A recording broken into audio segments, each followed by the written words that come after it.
ৰাজ্য চৰকাৰ বিভিন্ন সময়ত ছাত্ৰী মহিলাসকলৰ বাবে আঁচনি ৰূপায়ণ কৰি আহিছে।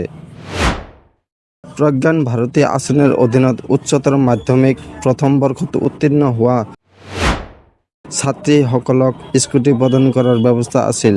কিন্তু চলিত বৰ্ষত ইয়াক কিছু সালসলনি কৰা হৈছে। মুখ্যমন্ত্ৰী হিমন্ত বিশ্ব শৰ্মাই জনোৱা অনুসৰি এইবাৰ উচ্চতৰ মাধ্যমিক পৰীক্ষাত ৮০% লাভ কৰা ছাত্ৰীসকলেহে স্কুটি লাভ কৰিব।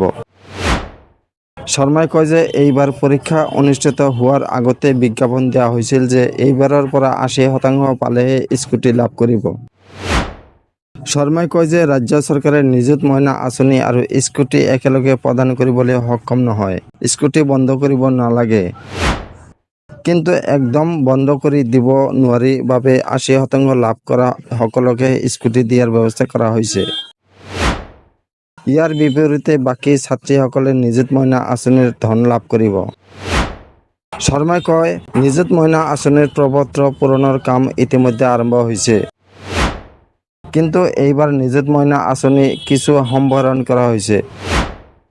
পূৰ্বতে চৰকাৰী বিদ্যালয় বা মহাবিদ্যালয়ত ছেল্ফ ফাইনেন্সিং পঢ়ি থকাসকলে এই সুবিধা লাভ কৰা নাছিল।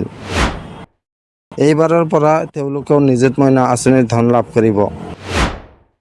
মুখ্যমন্ত্ৰীগৰাকীয়ে কয় যে নিযুত মইনা আঁচনিৰ অধীনত 10 মাহৰ বাবে টকা লাভ কৰে ছাত্ৰীসকলে। ইতিমধ্যে যোৱা বছৰৰ টকা লাভ কৰিছে। গতিকে পৰৱৰ্তী সময়ত যিসকল ছাত্ৰীয়ে অধ্যয়ন অব্যাহত ৰাখিব বিচাৰিছে সেইসকলে নিযুত মইনা আঁচনিৰ ধন লাভ কৰিব।